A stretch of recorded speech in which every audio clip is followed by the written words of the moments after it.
Welcome to Aging Better in Uncertain Times. I'm Gord Martineau, in studio alongside Dr. Fabio Varlese. Here we help you keep informed and up to date on the latest in science, medicine, and technology that helps us all age better in these uncertain times. It's estimated that about 10,000 hours of high-intensity intermittent UV exposure is required to develop a basal cell carcinoma, so that needs to add up over a lifetime. Whereas with squamous cell carcinoma, which is a little more serious than basal cell, it does have a little higher mortality rate. That's total cumulative lifetime sun exposure. Today, we're talking breakthrough innovation in skin cancer with Dr. Maxwell Sauder, a board-certified dermatologist in Canada and the United States. Thanks for joining us on our weekly guide into living a better, healthier life so we can all experience aging better in these uncertain times. Throughout this series, we're going to examine the best ways to prepare ourselves for the future. So, what's the best advice for our overall health? We're going to look at every aspect affecting your life, and that means physical, mental, financial, nutritional, and medical.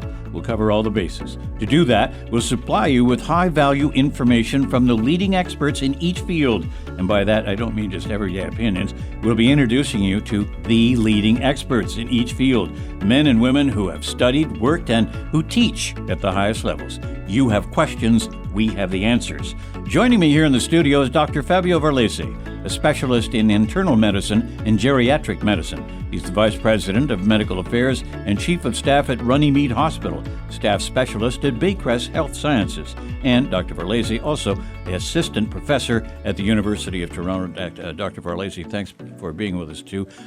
We are also going to be joined by Dr. Maxwell Sauder in just a moment. But first, let's talk. The subject today is cancer in an aging population, skin cancer and other forms of cancer, and new developments and treatments that are going to be available. So this is going to be a knowledgeable session for all of us. It sure is, and as an internist and particularly a geriatrician, with aging, the problem connected to cancer becomes sort of an important issue in my patients. It's not like, aging equals cancer, and that's the most important thing to point towards. But with aging, the opportunity to develop some form of cancer increases, and we're going to hear from Dr. Sauder. I'm looking forward to this. With aging, obviously, there's changes in our immune system, and there's the presence of other comorbidities that can contribute to, our own ability to fight off both infections or even cancer. And so, as mentioned, there's a lot of factors that are related to our lifestyle that play a significant role in the incidence of cancer. But particularly, I'm curious to hear more also about the skin cancer. And it's important to know because, I believe melanoma sees approximately 8,000 cases a year in Canada. And but not all skin cancer is the dangerous type, and this requires doing skin surveys on patients. So sure. I want to hear more about it. Okay, let's bring him in. Dr. Maxwell Sauder, thank you very much for joining us today. You're a board-certified dermatologist in Canada and the United States, very well-versed. You're a former faculty member of Harvard Medical School, where you focused on skin toxicities and, of course, the treatments thereof. Tell me about the newest treatments for cancer, and specifically skin cancer. You're studying all these fields. What's new in the field that we can think about? Great. Well, thanks for having me. And so this is a very, very important topic, and thanks for focusing on this. In 2011, there was a huge paradigm shift in the management of cancer in that we had our first immunotherapy that was approved, and it was approved within the treatment of melanoma, specifically metastatic melanoma. So a giant leap forward then.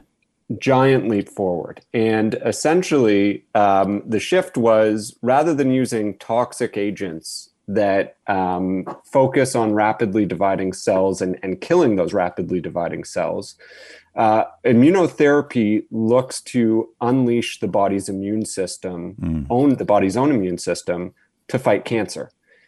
In a healthy individual, one that doesn't have cancer, our body's immune systems regularly survey the body to look for irregular cells, rapidly dividing cells, and treat them before they turn into cancer. When one develops cancer, the cancer has a variety of mechanisms that basically evade the body's immune system. And what immunotherapy has done is it essentially cuts the brakes to the body's immune system in order for the immune system to then fight the cancer. Right. And to give you an example, in 2011, the 5-year survival rate for metastatic melanoma was about 5%. And nowadays, with the advent of immunotherapy, the 5-year survival rate for metastatic melanoma is well over 50%. And that is light years ahead. So in oncology, an increase in survival rate of even 5% for a treatment is considered a blockbuster or breakthrough drug. And so we're looking at going from 5% to over 50%. And so our awareness and our knowledge of skin cancer in particular has increased substantially over the last couple of decades. I mean, the first time that I really took it seriously personally was when I discovered the death of former Quebec Premier Robert Bourassa in 1996, who died of melanoma. And it wasn't long after he was diagnosed. So we've come a long way since then, but what kind of treatments can you offer or tell people about, especially an aging population, when it comes to skin cancer? What should they be looking for, and how should they be treating their skin? Yeah, so I think there's a lot to unpack in that question. Okay. First and foremost, what you do now can dramatically affect the development of skin cancer. Skin cancer can broadly be broken down into melanoma, which is the most serious form, which thankfully accounts to a very low percentage of all skin cancers, and non-melanoma skin cancer. And that includes basal cell carcinoma and squamous cell carcinoma, and then some other rarer skin cancers. Thankfully, those two, basal cell carcinoma and squamous cell carcinoma, do not have the same mortality or morbidity rate as melanoma, but they are extremely, extremely, extremely common. So common that we actually don't have good statistics on these skin cancers. And in fact, basal cell carcinoma is the most common form of cancer, not just skin cancer, but cancer, period, that Canadians will be affected by. And all of these are driven by ultraviolet or UV exposure. So protecting yourself from the sun is an excellent strategy for prevention. Not to say not to go out and become a vampire, but safe sun practices such as using the shade, wearing broad-brimmed hats, sun protective clothing, and using sunscreen regularly and reapplying regularly. So that's what you can do from a prevention standpoint, in broad terms. In terms of what to look for, so that's a really important thing. In dermatology, we are a very visual field. So I'm treating diseases that I can see. And so we like to engage our patients in partnership for this vital surveillance job. And so I teach my patients, in terms of non-melanoma skin cancer, the things to look out for are a wound or a sore that doesn't heal for more than a month, or a bump that keeps on growing for more than a month. And if something's been present for more than a month and it's continuously changing or not healing, that's an indication to seek medical attention, be it from your primary care doctor or from a dermatologist. Right. When we're talking about cancer therapies, what kind of products can you recommend that people should be thinking about and using? So the number one thing is sunscreen. There's a lot of great sunscreens out there. You can break them down into either physical sunscreens, such as those containing zinc or titanium, or those that are chemical, also known as organic. There are a lot of great products out there. I generally provide a list of common products that I recommend to my patients. Some of those products include Anthelios by La Roche-Posay, Umbrel sunscreen, Avene sunscreen, just to name a few. Dr. Varlese, you've had this conversation, I'm sure, many times with your patients, and what can I do to prevent skin cancer? How should I treat my skin? And if I should get it, what do I do? I mean, the very word cancer is pretty scary for a lot of people. It certainly is. And most of those recommendations we already heard from Dr. Sauter. I mean, obviously covering up and, limiting your exposure to sun. But at the same time, it's important to find the perfect balance, because we need the exposure also for our vitamin D.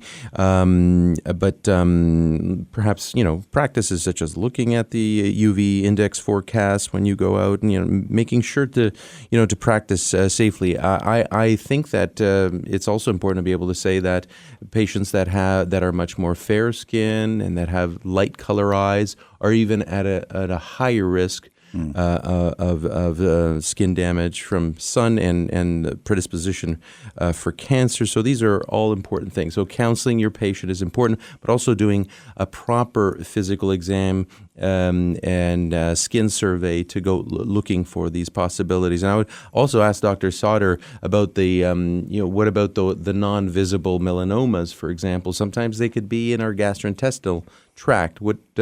Obviously, if you're going for, sometimes these are discovered during regular colonoscopies and gastroscopies that happen, with patients, but many times they're undetected. But Dr. Sauter, what do you think about these cases? Yeah. So before I get into that, I will also say that the signs and symptoms that I went over were for non-melanoma skin cancer. Mm-hmm. Sure. Yep. For melanoma specifically, which again is the most deadliest form of skin cancer, this is generally something that we do see on the skin to begin with. So it's really only about 2 to 5% of metastatic cases have a primary of unknown origin, whether that be discovering it in the gut or in the brain or in the lung. But what people can do is they can look at their moles, not necessarily on a daily basis, but on a regular basis, like every 2 to 3 months. Keep tracking it. Yep. And look for the A, B, C, D, E's of melanoma. And so A is for asymmetry, meaning you cut it in half and it's different on either side. B is for irregular border, so jagged edges, finger-like projections coming out of it. C is for color, black or 3 or more colors. D is for diameter, anything larger than the pencil eraser or 6 millimeters. And E is the most important point, evolution, anything changing dramatically. And it needs to be a dramatic change, not something that you look at and say, has it changed? Hasn't it changed? That's generally not dramatic. But if you look at it and say, I don't remember my mole looking like that, that's something to get looked at.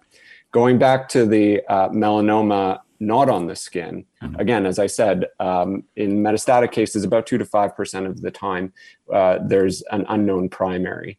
And these are cases that are managed generally in a cancer center by a medical oncologist. And the statistics that I went over with regards to the immunotherapy are directly applicable to these. So presenting symptoms can vary. A patient will be worked up for a variety of reasons, whether it's neurological deficits that they're experiencing, a finding of lung metastases on some imaging for something else, palpable lymph nodes, or GI dysregulation. So this is the type of issue where you can't see it, where it's not obvious, but it's you suspect it's there. Correct. You're investigating a symptom that you don't necessarily know whether it's melanoma or for another cause, but ultimately, a tumor is detected from some form of imaging, and a biopsy is performed, and the diagnosis of melanoma or metastatic melanoma. All right, let's talk about aging people. So it naturally follows, I suppose, that the older you are, the more exposure you've had to the sun, so repeated exposure. Are aging people more susceptible to melanoma?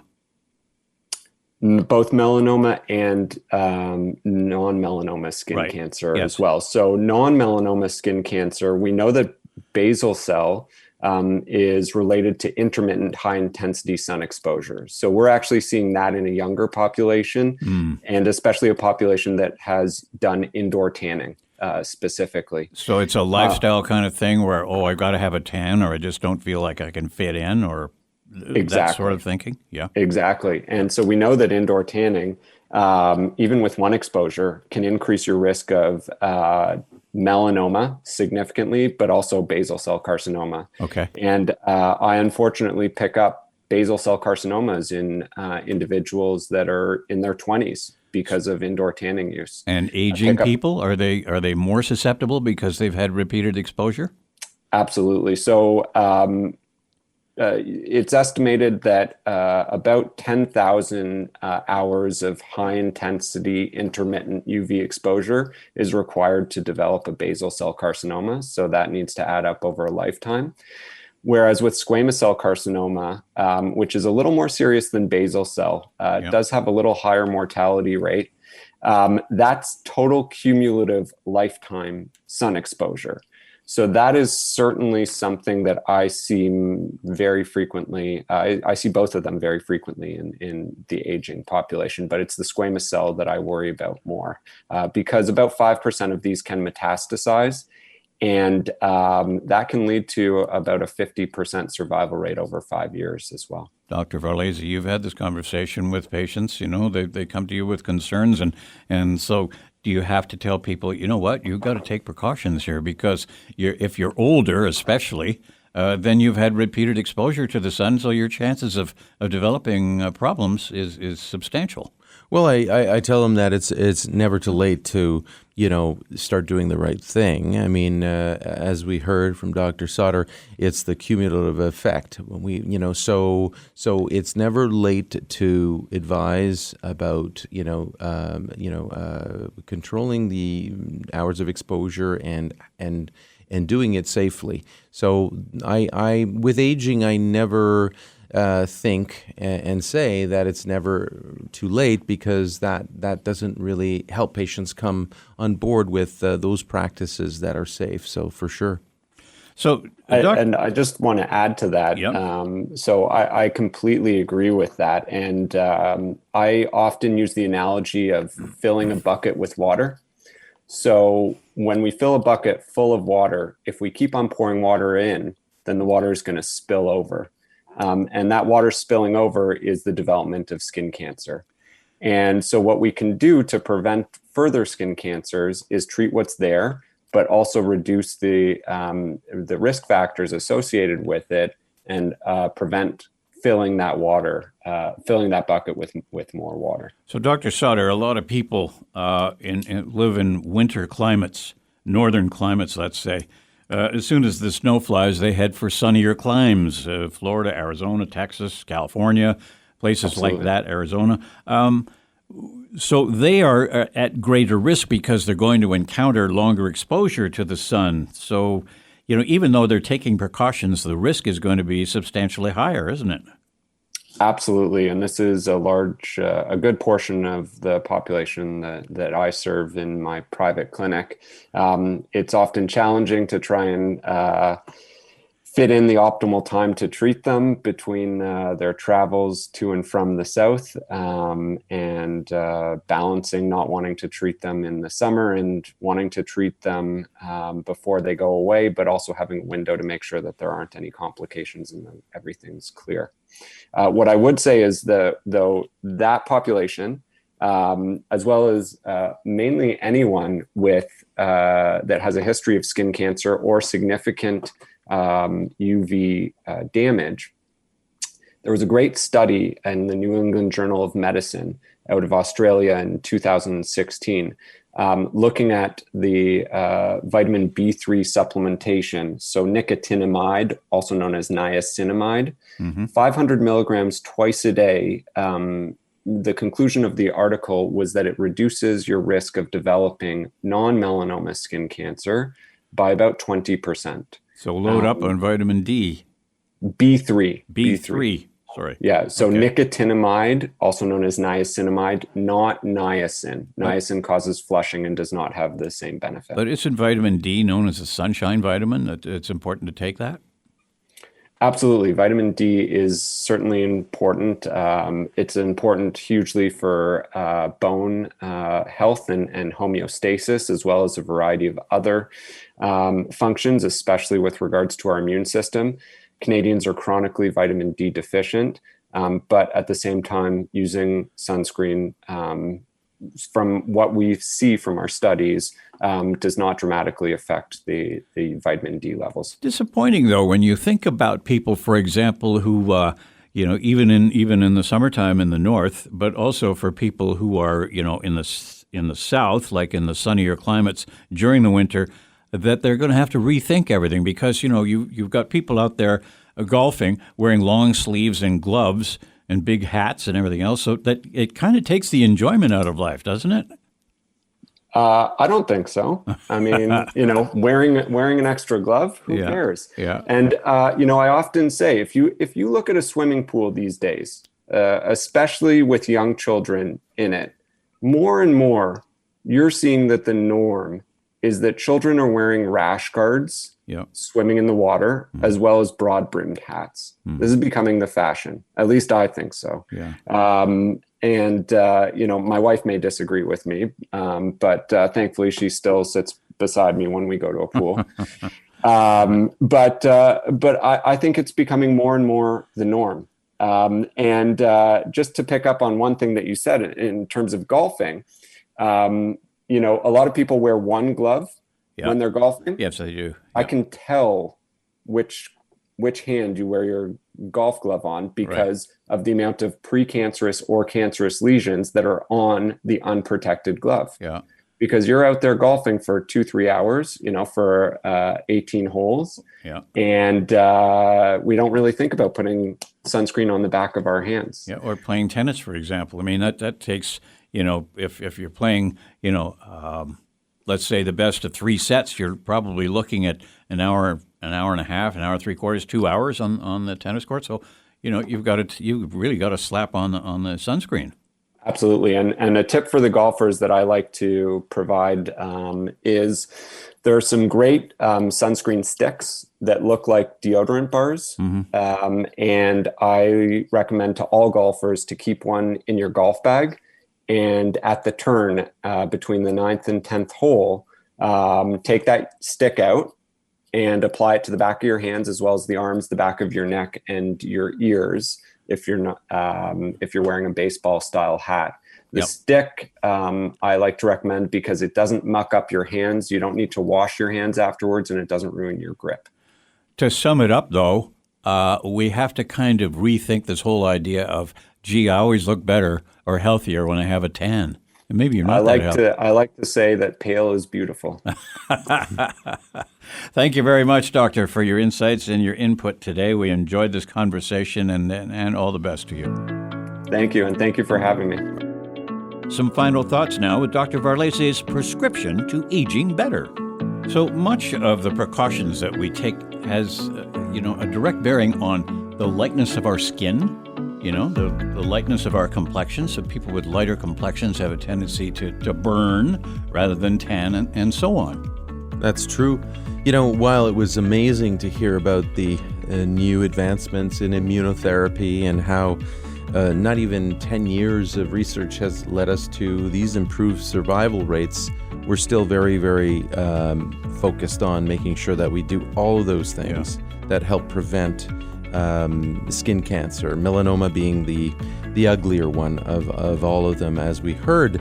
But there is no doubt that populations that genetically tend to be much more fair skin, light color eyes, light color hair, are certainly more susceptible to the negative effects of the sun, and clearly have a higher predisposition not only to burning, and burning is a risk factor certainly to developing skin cancer. And so as physicians, as a medical community, we need to continue counseling our patients about safe practices when it comes to protecting themselves from skin cancer. And as we wrap up today, please, folks, get a flu shot. The information is at myflushot.ca. Questions about aging better can be emailed to info@agingbetter.ca or by visiting our website at agingbetter.ca. Aging Better in Uncertain Times, brought to you by Delos, Runnymede Health, Jewel 88.5, L'Oreal, La Roche-Posay, Vichy, Avicana, and Sanofi Pasteur, in part through an educational grant. Be sure to drop in for your next doctor's visit on Jewel 88.5, Sundays at 8:30 a.m. or at jewel885.com. Until next time, I'm Gord Martineau with Dr. Fabio Varlese, along with producers Dominic Schulo and David Sursta. Be well and stay safe.